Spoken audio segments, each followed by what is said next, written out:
अर्जुन निम्रता भाव से प्रश्न करता है, कृष्ण उसको उत्तर देता है, वो प्रश्न करता जाता है जब तक उसके अंदर में भीतर में तसल्ली नहीं आती है तो वो प्रश्न करता रहता है, उसको उत्तर मिलता रहता है।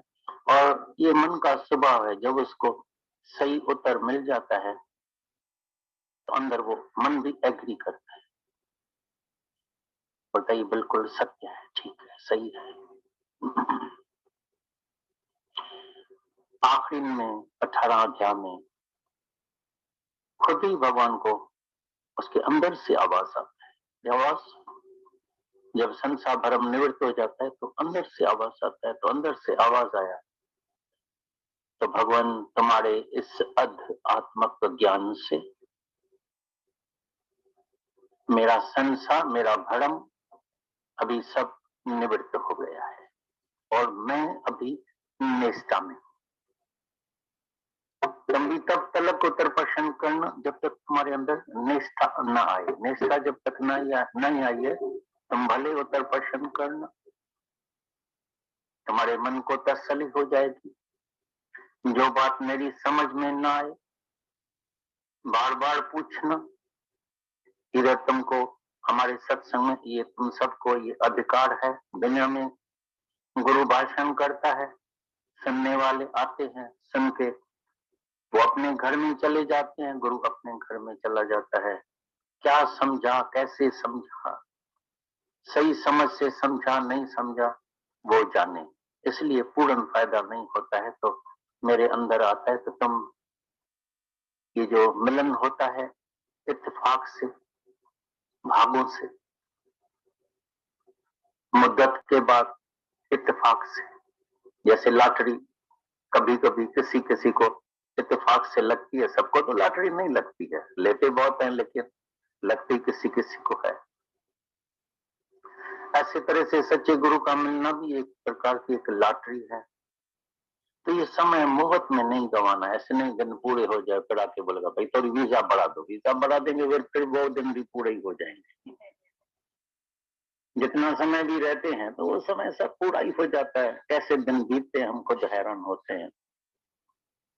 कैसे ट्यूसडे से वेडनेसडे हो गया, थर्सडे भी खत्म, फिर फ्राइडे भी खत्म हो गया, सैटरडे, आज संडे भी।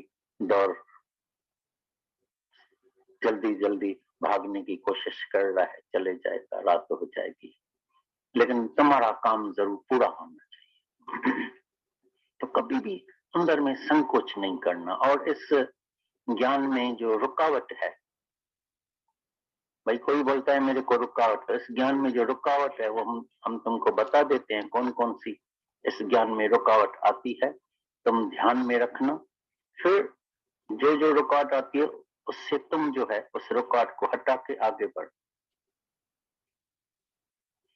हमने देखा है दुनिया में जब कोई सिर्फ मिजाजी इश्क करता है, एक लड़की किसी लड़के से प्यार करती है तो बोलती है ऊंची ऊंची दीवारें सैया तोड़ के आऊंगी मैं तेरे द्वारे।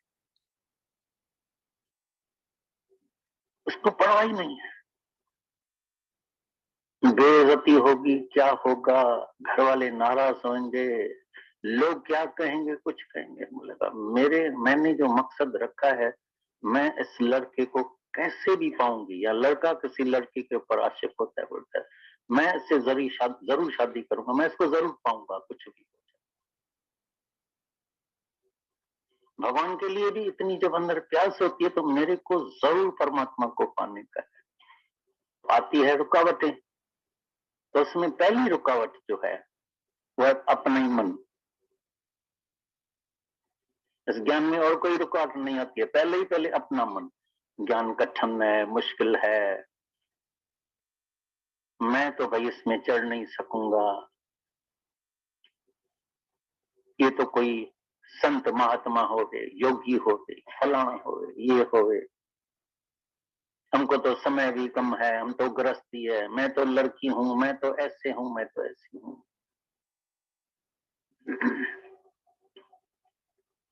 बड़े में बड़ी रुकावट है तुम्हारा मन, जिसको हमने नाम ही दे दिया है पागल प्रोफेसर। इससे बच के रहना। इसलिए मेरे वचन में पक्का विश्वास रखना। तो जब गुरु बोलता है तुम जरूर मुक्त होगा, अवश्य ही मुक्त होगा, गारंटीड मुक्त होगा, तो गुरु के वचन में विश्वास रखना। अगर गुरु कहता है तो मैं जरूर मुक्त होगा, और इसी जन्म में।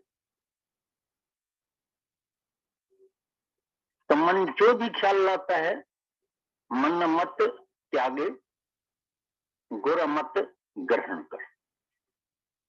मन के मत को अभी त्याग करो और गुरु के मत को अभी ग्रहण करो। जब मेरा गुरु बोलता है तुम मुक्त है, तो क्यों नहीं मैं गुरु के ऊपर विश्वास रखूं। जब मेरा गुरु बोलता है तुम प्योर है, पाक है, पवित्र है, जब मेरा गुरु बोलता है तुम आनंद स्वरूप है, शुद्ध स्वरूप है, मुक्त स्वरूप है, तो हम काहे के लिए समझते हैं हम बंधन में हैं। कौन सा बंधन है तो आज तोड़ो। अगर कोई बंधन है तो तोड़ो। तो भैड़ का बंधन तुमको बंधन में नहीं डालेगा। किसी को समझो कोई ऐसी लड़की है, औरत है, उसको मर्द छुट्टी नहीं देता, तो तुम नहीं समझना वो बंधन में है, वो आजाद है। क्योंकि मन से तो वो कहां भी पहुंच सकती है। और ये रुकावट सदियों से ये चलती आती है।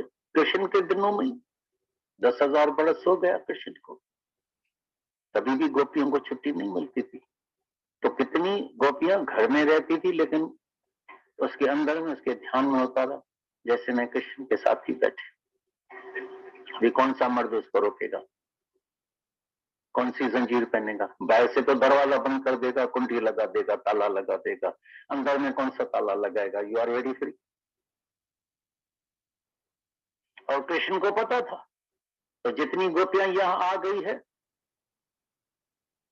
वो तो सामने है ही, लेकिन जो नहीं आई है वो पहले ही उनसे पहुंच गई है। क्योंकि तुम तो फिर भी रास्ते में किसी न किसी ट्रांसपोर्ट में आएगा, कोई पैदल आएगा, कोई गाड़ी में आएगा, वो तो मन से पहले ही पहुंच गई, वो पहले ही इधर हाजरा हजूर बैठी मेरे सामने।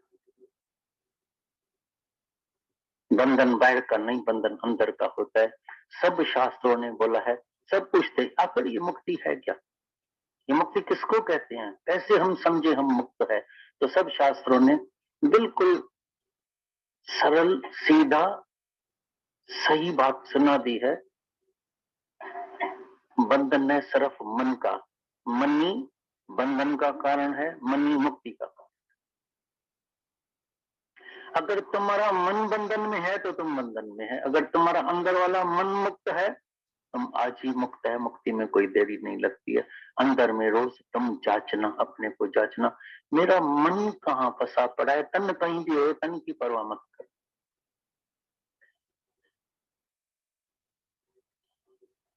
भाई मैं तो आ नहीं सकती हूँ, किसी के तन में तकलीफ है, किसी को छुट्टी नहीं मिलती है, किसी को बच्चे हैं, किसी को काम है, कोई नौकरी में जाएगा, कोई बेचारा 8 बजे 9 बजे सर्विस में जाने का है, धंधा है, ये है, अनेक बातें सामने आती है शरीर के लिए, लेकिन मन के लिए कोई रुकावट नहीं है। एक वचन भी अगर यहाँ से कोई इधर पी के जाएगा तो मेरे को यकीन है उसका जरूर बेड़ा पार हो जाएगा। कभी कभी तुमने देखा है बादलों से बिजली गिरती है, जिसके ऊपर गिरती है वो भस्म हो जाता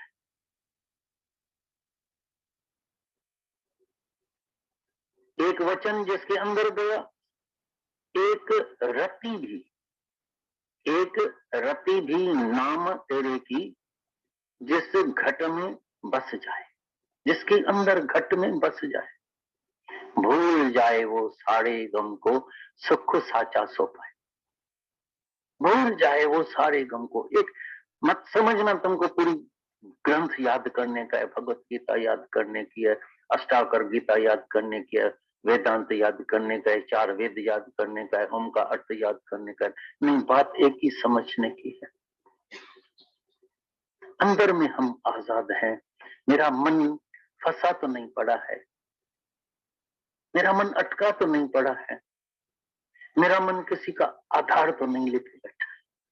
तो आधार सब टूटने वाले हैं। तुम सपने में भी कोई तुम्हारा आधार टूटेगा, तुम दुखी हो जाएगा।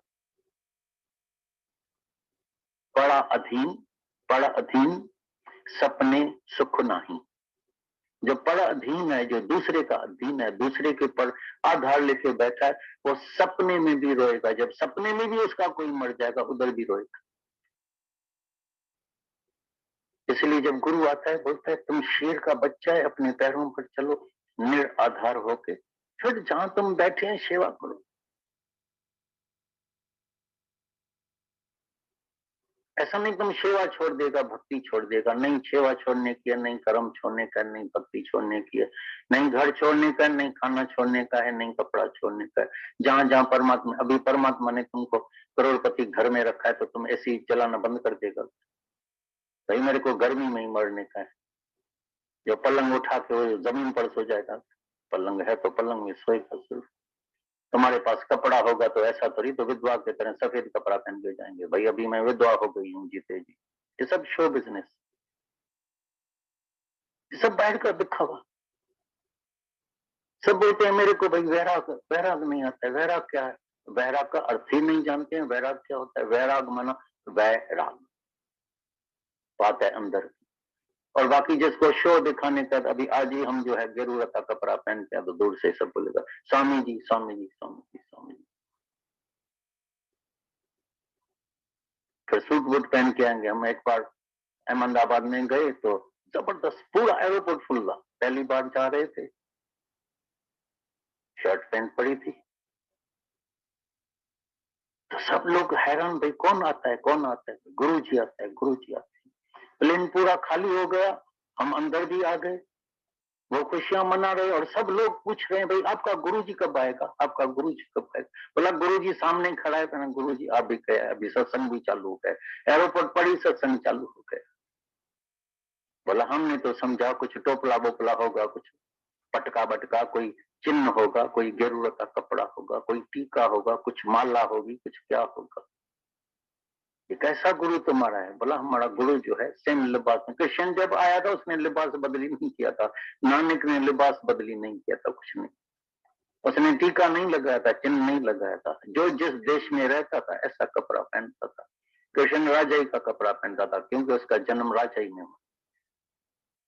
गुरु नानक साहब जिस घर में पैदा हुआ था, पंजाबी घर में, तो पंजाबी ड्रेस पहनता था। क्राइस्ट क्रिश्चियन की ड्रेस पहनता था। जो जो जहां पैदा होता है वो ऐसी ड्रेस पहनता है। मेमन साहब अपनी ड्रेस पहनता था, जो भी पहनते हैं। बदली करने का है मन। राम रंग सा, राम रंग सा मन रंग जोगी छाए वे सरंगण में। मन को रंगने का था, राम रंग से मन को प्योर बनाने का, मन को शुद्ध बनाने का था। और बनाया क्या? कपड़ों को बना दिया। फिर कोई एक टांग के ऊपर खड़े हैं। हम न जाने कितने तीर्थों पर पहले पहले शुरुआत में अनुभव के लिए कितने संतों के पास गया, कितने सन्यासी के पास गया, कितने हठ योगी के पास गए, जो कांटों के ऊपर सोते थे, बिल्कुल कंधे लगे पड़े, उसके ऊपर सोए पड़े। हैरानी लगती थी, भाई तो बड़ा कठिन साधन है। कोई एक टांग के ऊपर, उत्तरकाशी में गए थे तो उधर फिर उसकी चमड़ी बिल्कुल भैंस जैसी हो गई थी। ये पूरी चमड़ी पानी में रात दिन पड़ा है, जैसे भैंस की चमड़ी होती है ऐसी चमड़ी हो गई थी। मैंने सिर्फ एक सवाल उनसे पूछा, मेहरबानी करके मेरे अंदर एक प्रश्न है, जवाब देंगे? बोला पूछो। मैंने बोला सच बताओ तुमको भगवान मिला है? बोला अभी तक नहीं मिला है, साधना कर रहे। अच्छी बात है, इतना कठिन तपस्या के बाद भी अभी भगवान मिला नहीं है। फिर जब मेरे को पता लगा, गीता में ही लगा पड़ा है, नहीं कम खाने से, नहीं ज्यादा खाने से, नहीं कम सोने से, नहीं ज्यादा सोने से, या बाहर कितनी भी कठिन साधना से मैं नहीं प्राप्त होता हूँ। ये तो और भी मेरे को अंदर जो मैं परमात्मा बैठा हूँ, मेरे को और भी कष्ट दे। मैं तो मिलता हूँ अनन्य भक्ति से, मैं तो प्रेम से मिलता हूँ। जब तुम्हारे अंदर में प्रेम आ जाएगा, जब तुम्हारे अंदर अनन्य भक्ति आ जाए, अब भेद भक्ति, अनन्य भक्ति, अव्यभिचारी भक्ति, जो दुनिया की भक्ति चल रही है उसी से भी तुमको शांति प्राप्त नहीं होगी। तुम सारा जन्म जाके किसी भी मूर्ति की पूजा करो, तुम्हारे अंदर कभी शांति। तमोगुणी भक्ति है। उधर भी फिर जब एक हालत आएगी तो मूर्ति को भूल जाएगा, मन अशांत हो जाएगा। लेकिन जब हम अन्य भक्ति करते हैं, अभेद भक्ति, अव्यभिचारी भक्ति, अन्य भक्ति मन हर एक के अंदर में परमात्मा का ये दीदार करते हैं, तो हमारी भक्ति जो होती है वो सच्ची भक्ति होती है। सच में आ जाए, केवल गुरु गुरु बोल मन गुरु गुरु बोल। अब मन में अन्य कोई विचार नहीं, अनन्य, अन्य कुछ नहीं। फिर ये गुरु का, कल बोला ना, गुरु का फिर ये काम होता है, वो बार बार प्रेरणा दे करके तुमको तुम्हारे सत्य स्वरूप, तुम्हारी आत्मा में दिखाता जाए। अब आत्मा के सिवा भी कुछ नहीं, आत्मा बिन हर गाल को दिल से सदा नकार कर। अभ्यास करते जाओगे तो एक लास्ट में आत्म भाव रह जाता है, तो ये अनन्य भक्ति हमारी पूर्ण होती है। तब पूरा मन गुरु में नहीं आता है, तब तक अनन्य भक्ति की शुरुआत नहीं होती है। जब गुरु की कृपा से पूरा मन हमारी अपनी आत्मा में आ जाता है, तो अनन्य भक्ति की पूर्णता होती है। अन्य ना रहे, कहीं और ना जाए। उठत बैठत सोवत जागत ये मन तुझे चिता। आज गोपियों की भक्ति को इतना अच्छा क्यों कहा गया? क्योंकि उनको कोई और कुछ ख्याल नहीं रहता था।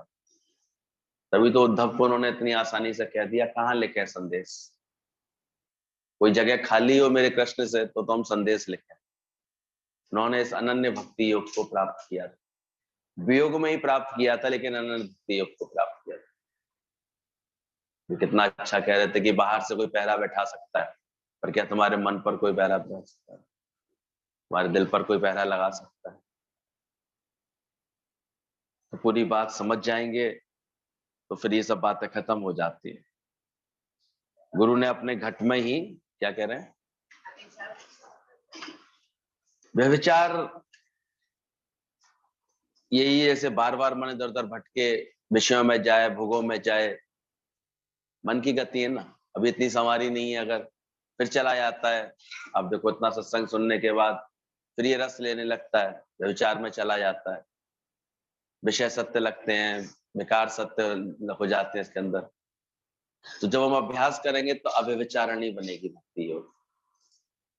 जैसे एक पतिव्रता स्त्री अपनी साधना में रहती है कि उसका मन कदाचित एक पति के सिवा कभी किसी के चिंतन में ना जाए। पहले तो ये संस्कार दिए जाते थे लड़कियों को, इसलिए पहले ही दिन का सबक होता था उसको कि पति नहीं है परमेश्वर, यानी इतना भाव जगा लो, ऐसा परमेश्वर समझ करके तुम उसकी भक्ति में रहो कि तुम्हारा मन फिर कहीं ना जाए।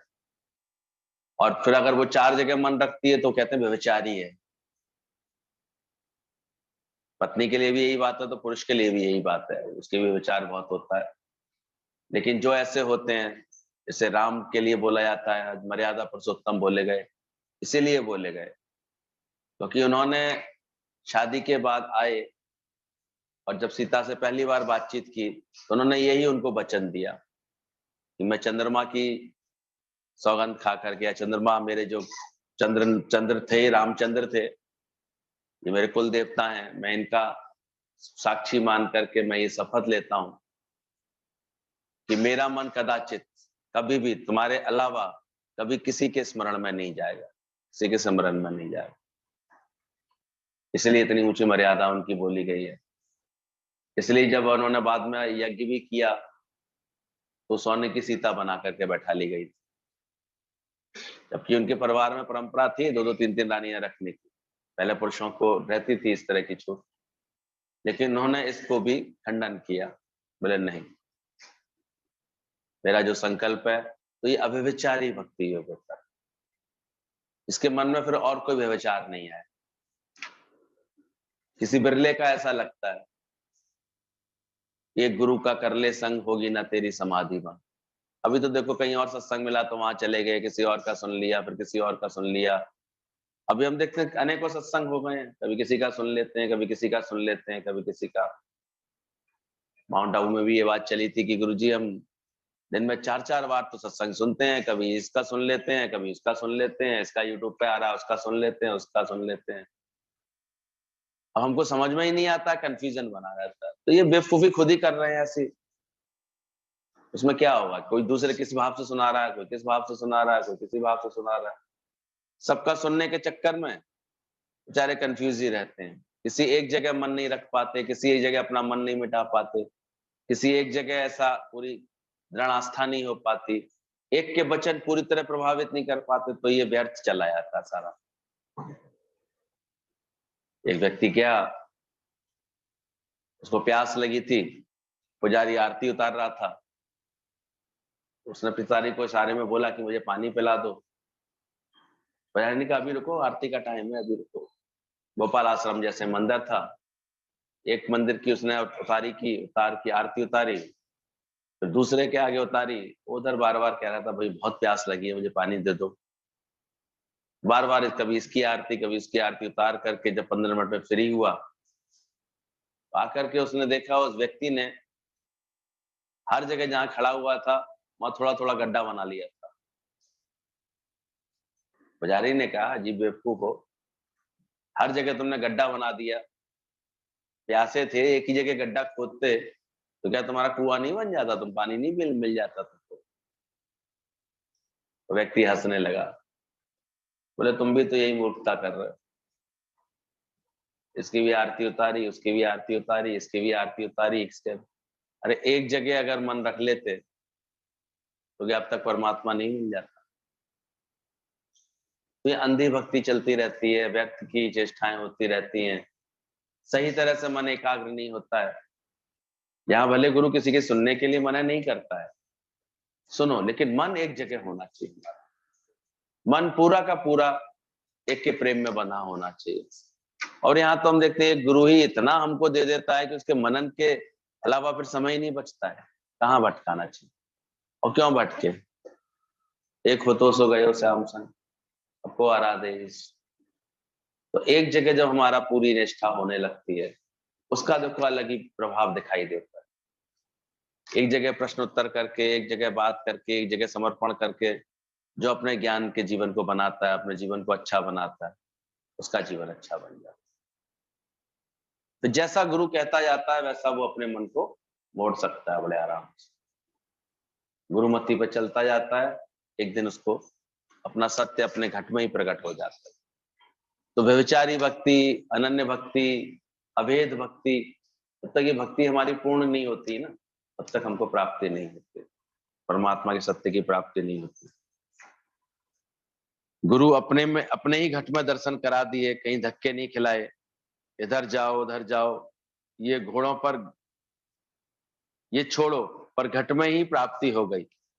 मैं किए कर्म अनेका, पाठ पढ़ो वेद विचारो, नवलुग अंगम साधे, पर पंच तना जना से संग नहीं छुट्यो, अधिक अहम बुद्धवाद बाधे। इसलिए बोला जब सत्संग में इंटरेस्ट होता है, इंटरेस्ट नहीं होता है तो तुमको नींद आती है, तुम अलर्ट होकर के बैठो, गुरु का कहा हुआ एक एक वचन भीतर जाना चाहिए। ऐसी अंदर में जब जिज्ञासा आ जाएगी तब देखोगे तुमको अपने आप ही, आखिर जानते तो हो ही सबकी बीमारियां किसकी हैं, सारी मन रचित है, मन से बनी हुई हैं, ख्यालों की बीमारियां हैं। तो ख्याल कहाँ सौंपने चाहिए हमको। कोई भी अगर ऐसा डिस्टर्बिंग ख्याल है, कोई ऐसा विचार आता है, तुरंत गुरु को उसकी रिपोर्ट करो। इतना प्रेम गुरु से बढ़ाओ। इसलिए प्रेम को बोला गया, हमें तो बात करने में झिझकते हैं, हमसे तो बात नहीं की जाती है, डर लगता है, इतने लोगों में कैसे बात करें, ऐसे ऐसे भावों से खामाखाम दूरी बना ले जाते। जबकि गुरु यहाँ पर इतना प्रेम रख के बैठता है, तुम जब चाहो तब मिल सकते हो, बात कर सकते हो, समय ले सकते हो, बोल सकते हो। इसीलिए वो मन को खत्म करना चाहता है, ताकि तुम्हारा मन का राज्य जो चल रहा है अभी तक वो खत्म हो जाए। मन मति डुबोए गुरु मति ताए। इसलिए इतना इंटरेस्ट आ जाए कि हमारा कभी कभी जिज्ञासु का गुरु से प्रेम का संबंध हो जाता है, प्रेम से संबंध हो जाता है, पर उससे डरो नहीं, क्योंकि जब तुम्हें गुरु की याद आती है तो तुम इधर भाग आते हो। वो कितने दिन दुखी रहेगा, वो सुख की तलाश अवश्य करेगा। तो ये छटपटाहट हो, मिलने की चाह हो, आने की इच्छा हो, बंदा मुड़ मुड़ दर तेरे आए, तो समझो गुरु की मेहर है। यही एक पहचान है और कोई पहचान है। हम आराम से अपने घर में रह पा रहे हैं, कोई बहुत लोगों को ऑनलाइन सुविधा मिल गई है, हम देखते हैं बड़े ठंडे पड़ गए अंदर से, भूल गए हैं कि भाई अब जब वो एक समय था जब कोरोना का ऐसा प्रभाव था, आने आने के लिए रोक थी, तब था। अब अगर वो अब क्योंकि हम घर बैठे मिल रहा है तो हम भी जानते हैं, उतनी एकाग्रता से तो नहीं घर बैठ के सुनते, हम देखते रहते हैं सबकी हरकतें कैसे चल रही होती हैं। बैठे बैठे किसी से बात कर रहे होते हैं, बैठे बैठे किसी को इंस्ट्रक्शन दे रहे होते हैं, और नौकरानी को बोल रहे होते हैं, बहू से कुछ बोल रहे होते हैं, नाती आ जाता है तो उससे बतियाने लगते हैं। सब चीज दिखती रहती है, अकलें शकलें। कुछ लोग तो काम करते करते भी सुनते रहते हैं, तो कहाँ एकाग्रता होगी? क्यों गुरु अपने दर पर बुलाते हैं, एकाग्रचित होकर के बैठालते हैं, आते हैं, हम उस माया से असंग होके आते हैं, अलग होके आते हैं। तो एक अंदर में आता है कि नहीं, हम अलग हट करके जाकर हमने ज्ञान का अभ्यास किया, तो एक आवश्यक था। अब कुछ बड़ी उम्र का बहाना मिल जाता है, कभी कभी कभी और बातों का बहाना मिल जाता है, कभी घर वाले हमें अब नहीं आने देते, ऐसे बहाने मिल जाते हैं। तो लोगों ने इसमें फिर अपना नुकसान ही किया है, कोई इसमें बहुत फायदा नहीं होता।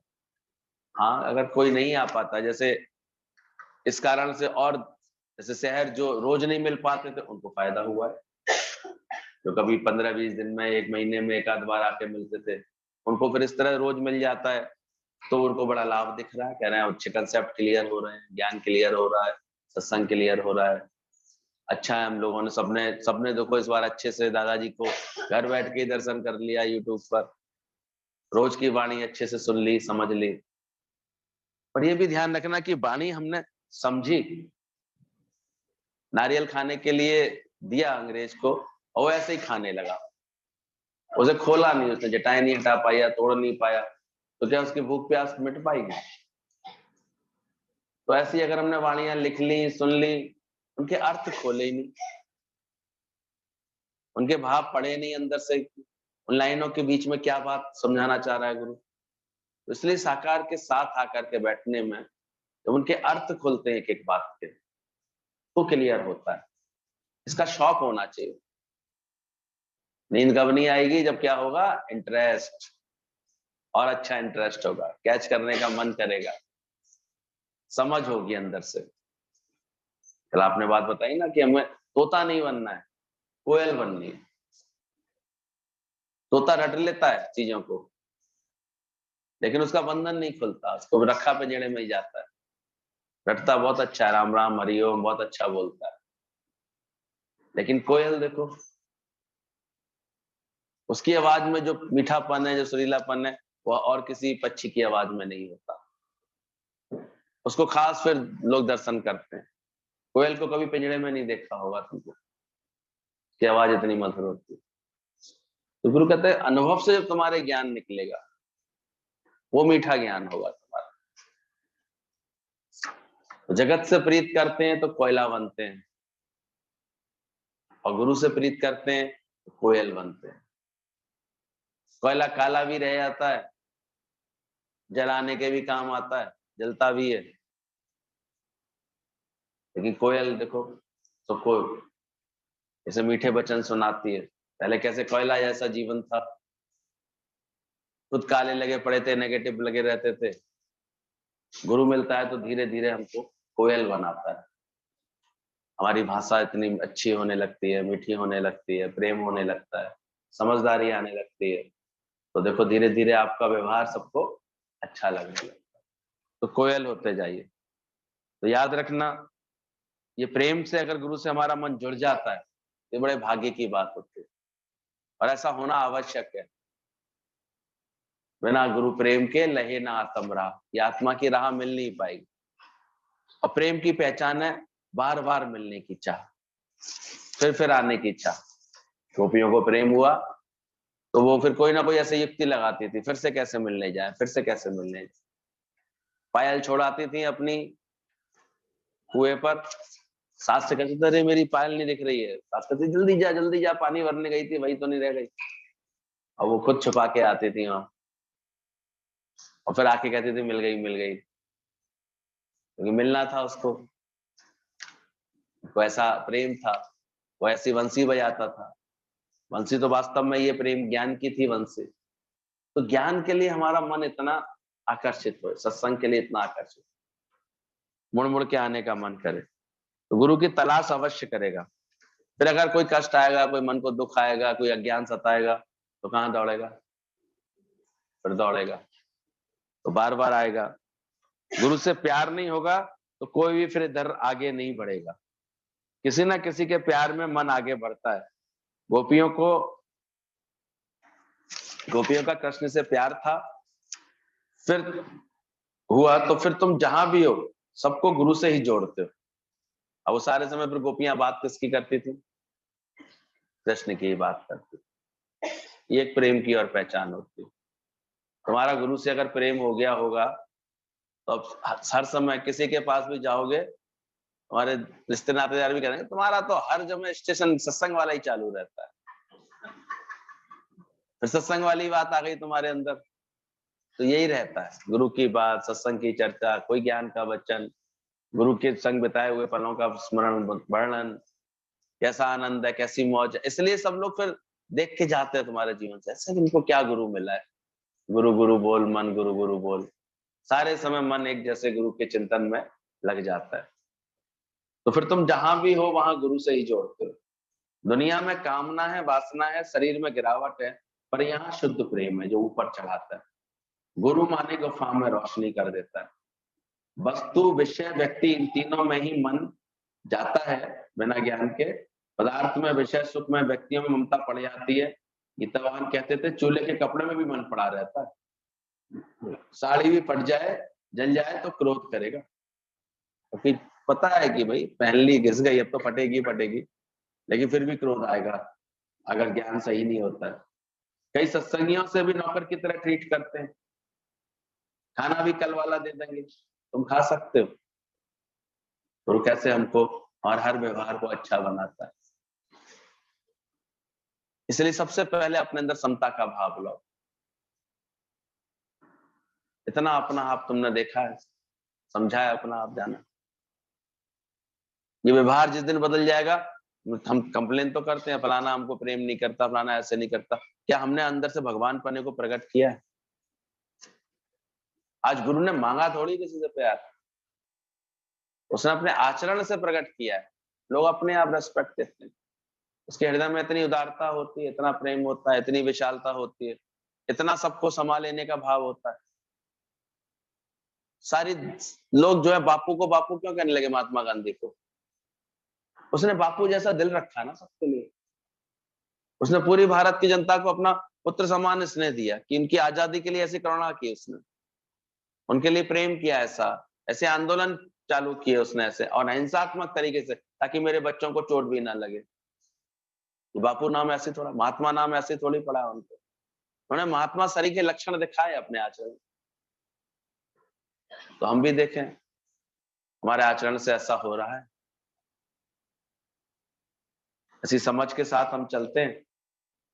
कहीं भी हम जाते हैं तो बढ़िया किचन तैयार होती थी, सब घर में ही बनाते थे, लोगों को हैरानी होती थी, इतना गुरुजी टैक्टफुली चलते थे। हमने तो कभी उनको किसी होटल में या कभी ऐसे बाहर हमेशा अपने हाथ का बनाया हुआ फुल्का दाल रोटी सब्जी खाते देखा। इतनी रमज थी, इतनी आर्ट थी, इतना उन्होंने ट्रेंड कर दिया था। खुद भी इतने ट्रेंड थे, खाना पीना बनाने में तो इतने ट्रेंड थे, बताते थे गीता भगवान के समय में 80-80 लोगों का, 100-100 लोगों का खाना ही चुटकियों में तैयार करते थे गुरु। बस इशारा मिल जाए बस गुरु का उनको कि आज कितने लोग बैठे हैं, वो भी गुरु को कहने की जरूरत नहीं पड़ती थी, उनका अंदाज इतना परफेक्ट रहता था। और इतने सालों उन्होंने गीता भगवान की सेवा में ये समय बिताया, डेली का अभ्यास। सत्संग केवल 1 घंटे का सत्संग सुनना ही थोड़ी होता है।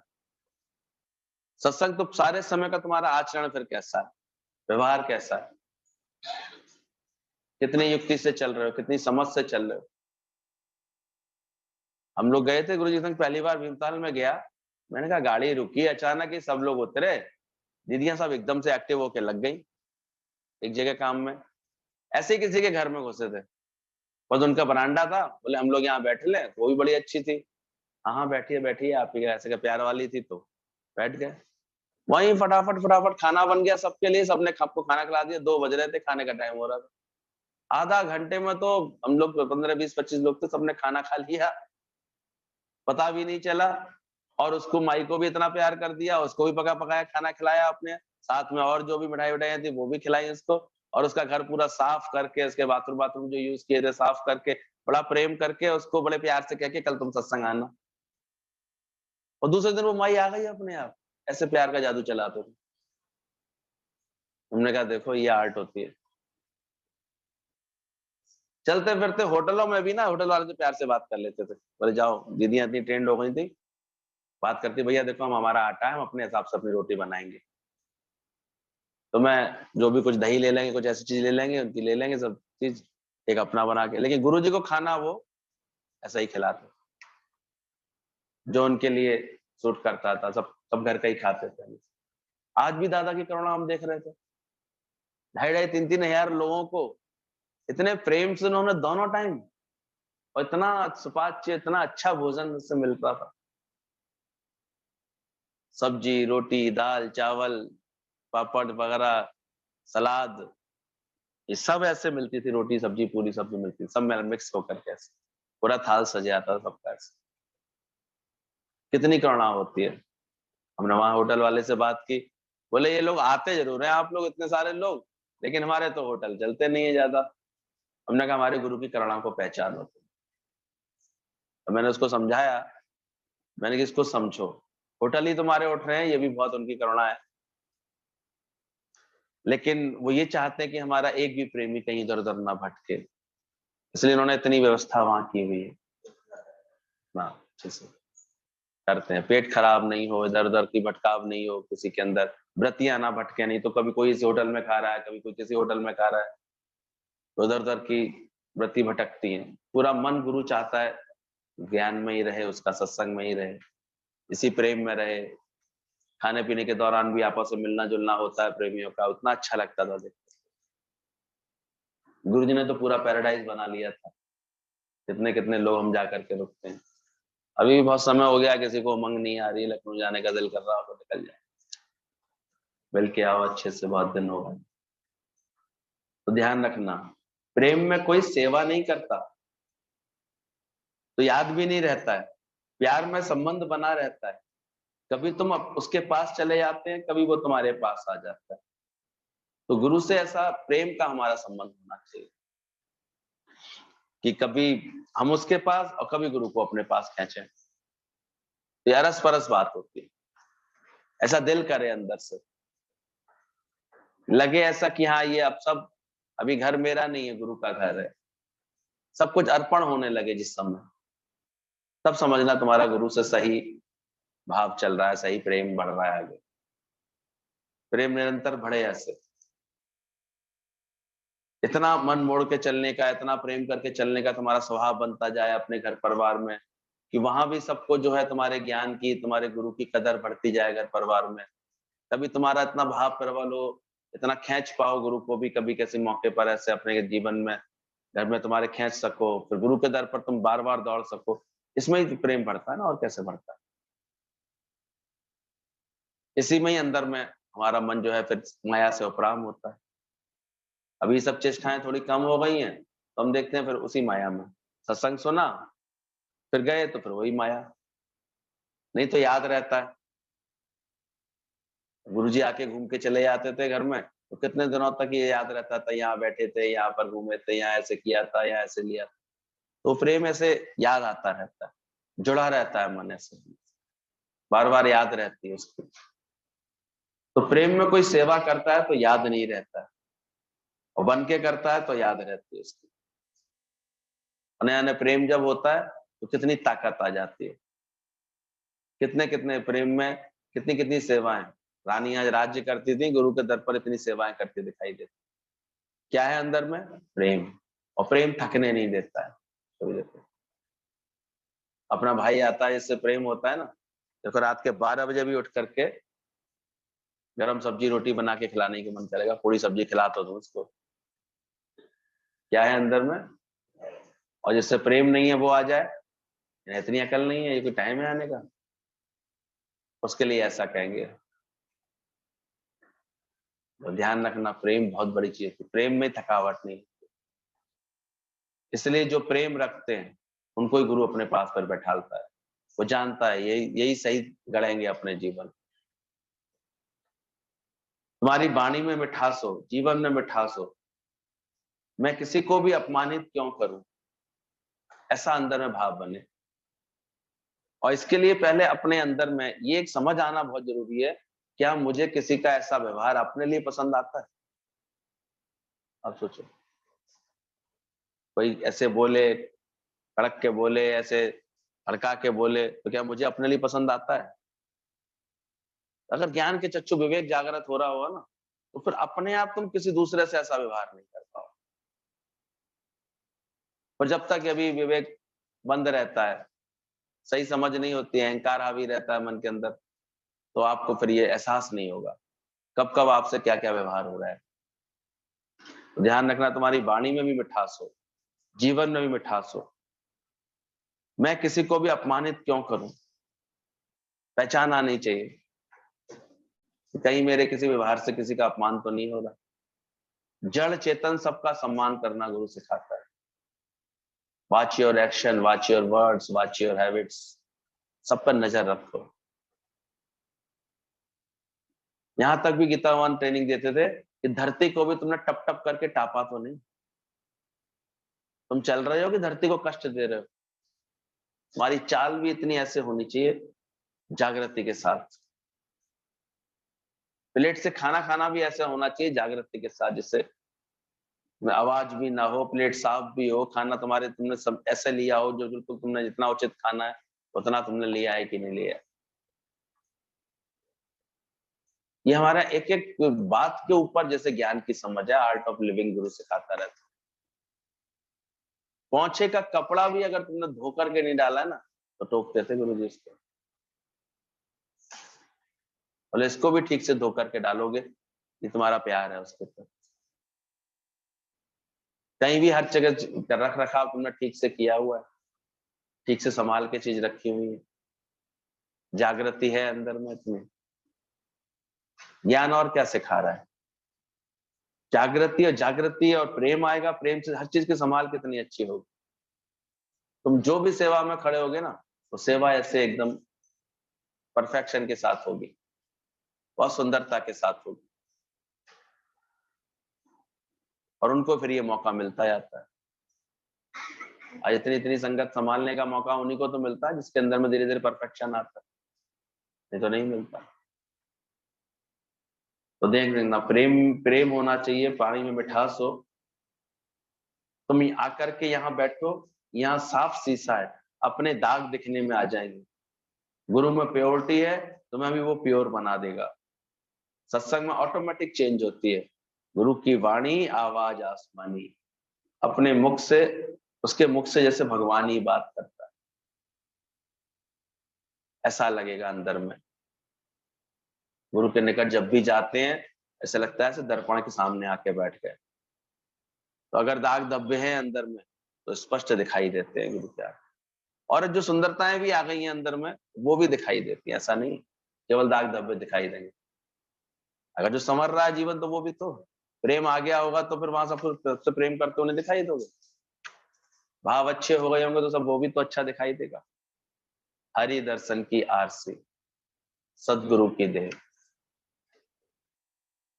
तो अगर गुरु के सामने अगर तुम्हें कुछ दिख रहा है, अपने अंदर में कोई खोट दिख रहा है, तो ये तो शुक्राना गाने की बात है, क्योंकि और जगह नहीं दिखता है।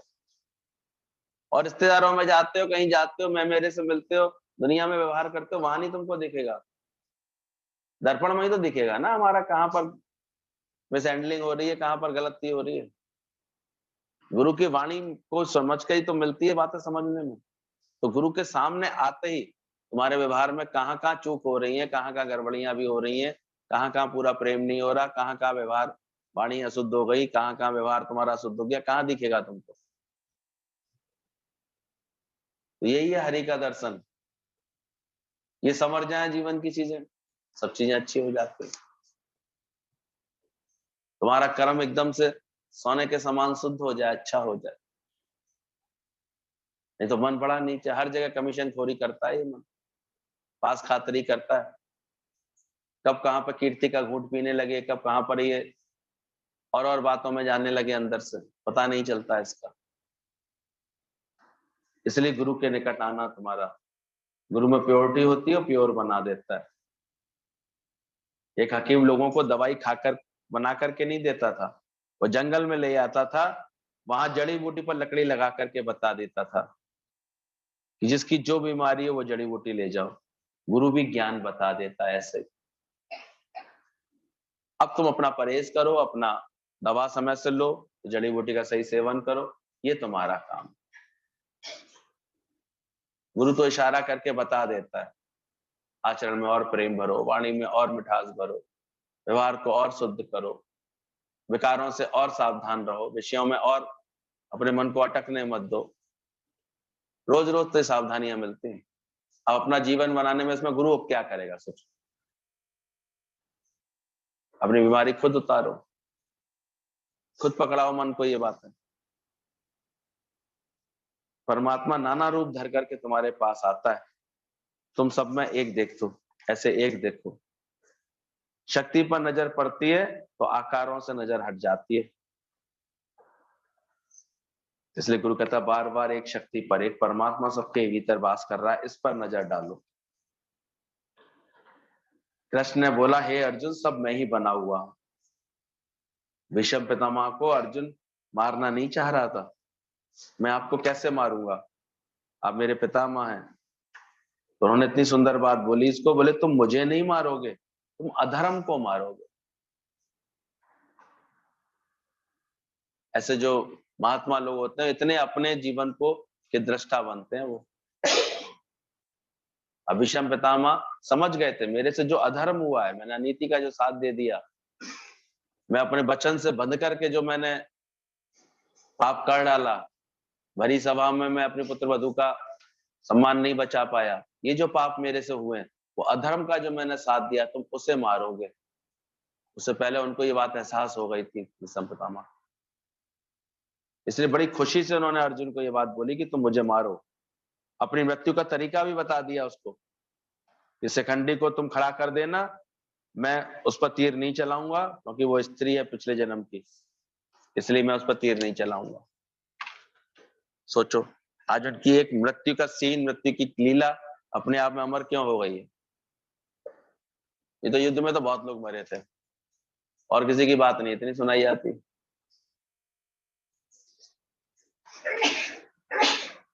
भीष्म पितामह की बताई जाती है, और उसके बाद भी बताते हैं उनको इच्छा मृत्यु का वरदान था। इतने दिन तक बाणों की सैया पर वो पूरे युद्ध का निर्णय देखते रहे। जब कहते हैं उनका सारा अशुद्ध खून निकल गया रिस रिस करके, तब भगवान से उन्होंने विनती की कि अब मेरी श्रीमती को हर लो, मेरे को अपनी शरण में ले लो। ऐसे तो जन्म से ही ज्ञानी मृत्यु से डरता नहीं है, बचना नहीं चाहता, क्योंकि अधर्म का नाश होना बहुत जरूरी है। इसलिए ज्ञानवान कभी शरीर पर कोई परिस्थिति आती है, बात आती है, तो कभी भागने की कोशिश नहीं करता, बचने की। वो जानता है अधर्म का नाश होना बहुत जरूरी है। आज जब शरीर में नहीं रहता है ज्ञानवान, उसके बाद और अधिक अमर हो जाता है कि जब तक शरीर है कोई ना कोई अधर्म है इसके साथ। ये शरीर ऐसा होता है, कोई खुद भी देह में नहीं अटका होता है, इसलिए तुम्हें भी नहीं अटकने देना चाहता। बोले क्योंकि अधर्म का तो नाश होना बहुत जरूरी है, तुम तो मौत से बचना चाहोगे। मृत्यु बड़ी चीज नहीं है, क्योंकि जो शरीर बने हैं वो अवश्य जाएंगे। हर चीज के लिए ज्ञान चाहिए, इसी से तुम कर्मों से छूट पाओगे। आए अकेले जाएंगे अकेले, पर कर्म तो लेकर के ही जाते हैं। हजार गायों के बीच भी जैसे बच्चा अपनी माँ को पहचान लेता है, गाय का बछड़ा, ऐसे ही कर्म तुम जीव को ढूंढ लेंगे। इसलिए कर्म में सावधानी हमेशा बोली गई है। कर्म का लेख मिटे नारे भाई। यानी ये नहीं कहता कि मैं फल भुगत रहा हूं, ये शरीर का धर्म है। वो जानता है सब कर्म प्राणी है, प्रारब्ध कर्म शरीर को झेलने पड़े, भोगने पड़ेंगे। संचित कर्म उसके जल जाते हैं और क्रियामान कर्म उसके बनते नहीं। और इस तरह से ज्ञानवान अपने जीवन से सब कर्मों का नाश कर लेता है। क्रियामान कर्म, अभी अहंकार उसने मिटा लिया है अपना, हर बात में एडजस्ट है, हर बात में राजी है, उसे कोई अहंकार नहीं है, कोई बात नहीं है, इच्छा से भी कोई कर्म नहीं कर रहा है, तो उसके क्रियामान कर्म नहीं बनते। संचित कर्म जो इस जन्म में होते हैं, वो अपना अहंकार मिटाने के कारण वो भी कर्म उसके नाश हो जाते हैं।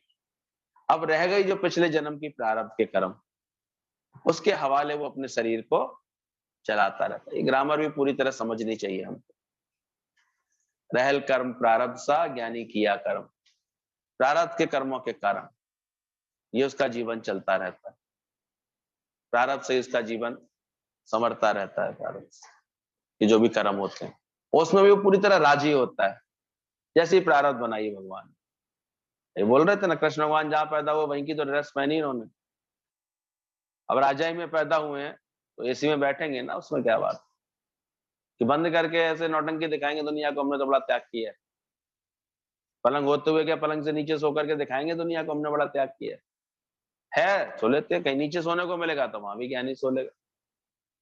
जहां उसका जन्म हो जाता है, जहां जैसी परिस्थिति मिल जाती है, उसमें राजी रहता है।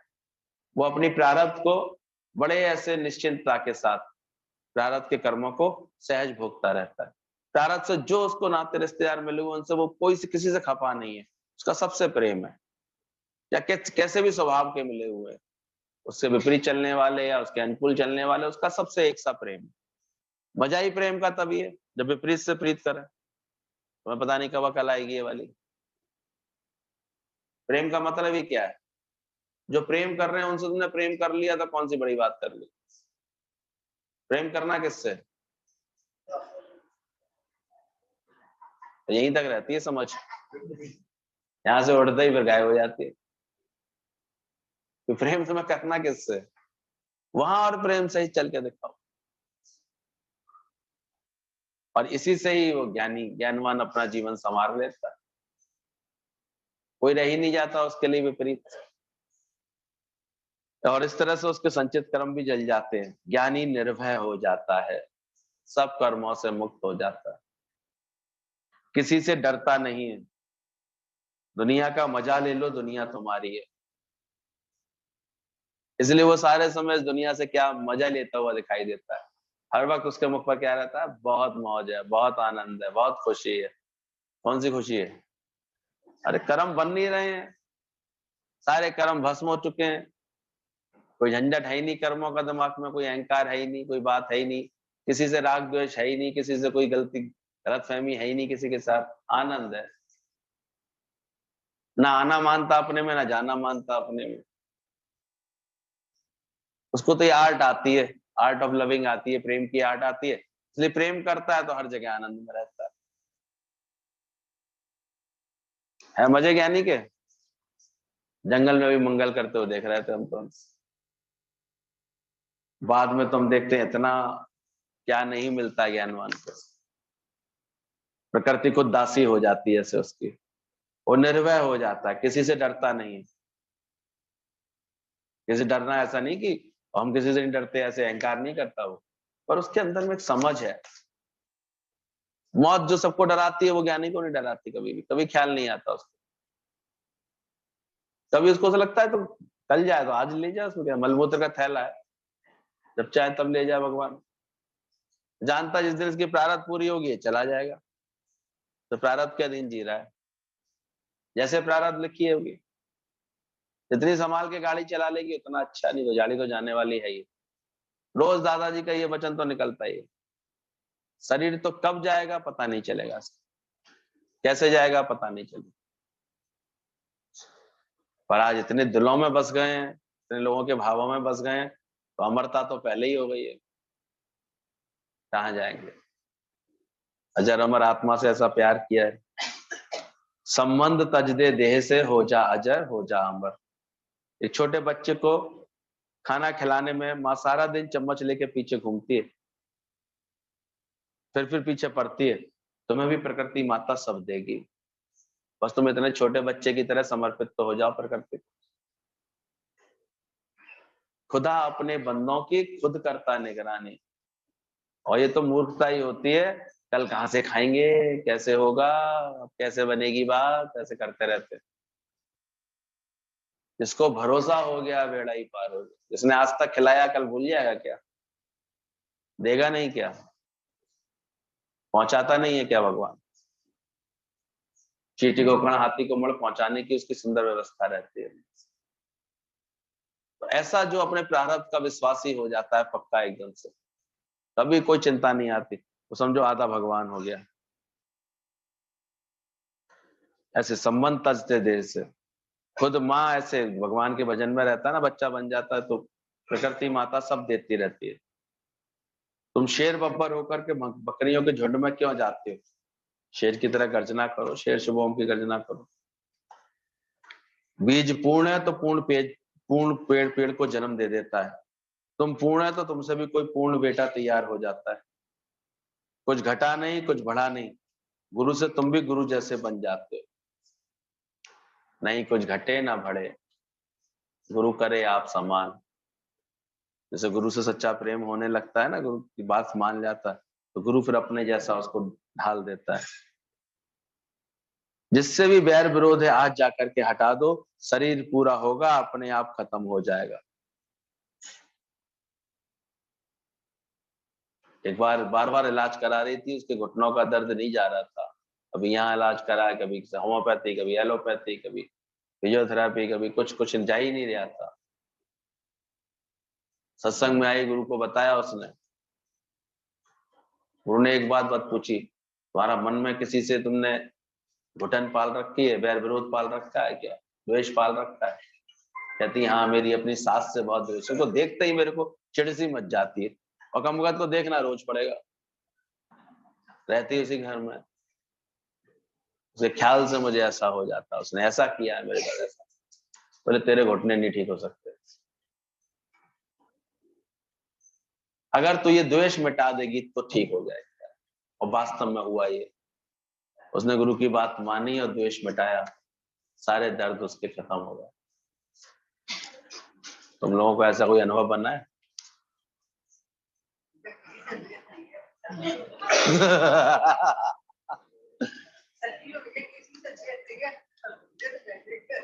तो कहाँ है दर्द, यहाँ बैठी हुई चल के आके, और क्या है? तो दर्द भी तो नहीं मानता फिर मन।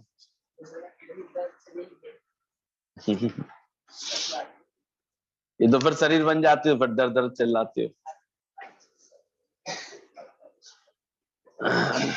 बोले जिनसे भी बैर विरोध होगा आप जाकर के हटा दो।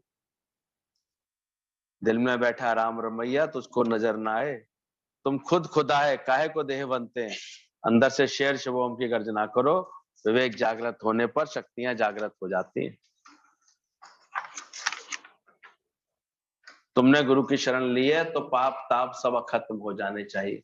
विवेक जागृत हुआ तो वैराग्य आएगा, असत छूट जाएगा, सत्य रह जाएगा। पहले जलते सड़ते रहते थे, अब ठंडक आ गई है। एक कुम्हार बर्तन बना रहा था, मिट्टी थोड़ी रह गई तो कुछ बनाने जा रहा था, फिर चाक रोका, कुछ और बनाया, थोड़ी मिट्टी और लेकर के फिर कुछ और बनाया उसने। पहले बनाने जा रहा था जो है चिलम छोटी सी, फिर अचानक उसके मन में कुछ आया, उसने और मिट्टी लेकर के उसकी सुराही बना दी, सुंदर सुराही बना ली। सुराही ने पूछा पहले क्या बनाने जा रहे थे? बोला चिलम बनाने जा रहा था। अरे तुमने मुझे जलने से रोक लिया, सुराही तो ठंडा पानी देगी, तुम चिलम ना बन करके सुराही बना दी तुमने। तो हम भी पहले क्या थे, खुद भी जलते थे, दूसरे का भी कलेजा फूकते थे। तो गुरु के पास आए तो उसने युक्ति से क्या बना दिया, सुराही। तो खुद भी ठंडे रहते हैं और दूसरों को भी क्या पिलाते हैं, पिलाते हैं कि नहीं पिलाते हैं? ठंडा पानी पिलाने की कोशिश करो सबको। तो ऐसा गुरु कृपा करके हमारे जीवन को बदल देता है। उसने थैंक्स किए कि तुम्हारा तो कुमार केवल संकल्प बदला, लेकिन मेरा तो पूरा जीवन बदल गया। जलती भुनती रहती और अब क्या हो गया, अब सबको ठंडा पानी पिलाऊंगी। तुम भी गुरु की तरह मजबूत हो जाओ। फिर बोला षट संपत्ति होती है, शम दम दया तितिक्षा समाधानता उपरामता। ये 6 संपत्तियां, विवेक वैराग्य जब जागृत होता है जीवन में तो ये 6 संपत्तियां हमारे आती चली जाती हैं। गुरु अंदर में ज्ञान भर देता है, सबके लिए प्यार आ जाता है। शम माने मन को शांत रखना सीख जाते हैं सत्संग में बैठ करके रोज रोज। दम माने इंद्रियों का भी दमन आ जाता है, इंद्रियां व्यर्थ में भटकती नहीं है। दया रहती है प्राणी मात्र के प्रति, सबके लिए करुणा रहती है, प्रेम रहता है। तितिक्षा यानी सुख दुख, लाभ हानि, सर्दी गर्मी, भूख प्यास, सारे द्वंद्वी जोड़ों में समत्व भाव आ जाता है। ये सत्संग का प्रभाव होता है। ये चार जो साधन बताए ना, चार साधन संपन्नता जो ज्ञानी को होनी चाहिए, जिज्ञासु को, वो ये चार साधनों में संपन्न होना चाहिए। पहला विवेक बोला था उसने, दूसरा वैराग्य वृत्ति बोली थी, तीसरा है षट संपत्ति।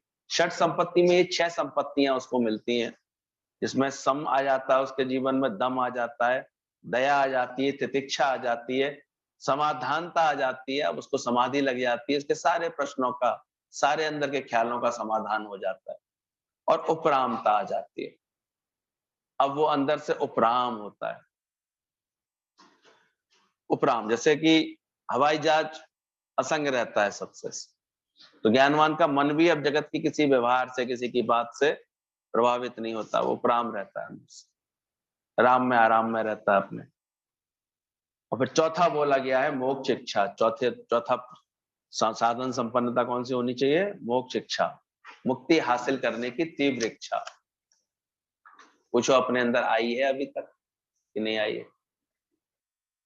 गुरु के पास आया हूं तो मुझे क्या होना है? मुक्त होना ही होना है। ऐसी मोक्ष प्राप्ति की इच्छा, प्रबल इच्छा होनी चाहिए। अभी दादा कह रहे तुमको इतना विश्वास होना चाहिए, मैं मुक्त होऊंगा ही होऊंगा अगर गुरु के दर पर आ गया हूं। ऐसा हो नहीं सकता, इतना विश्वास होना चाहिए।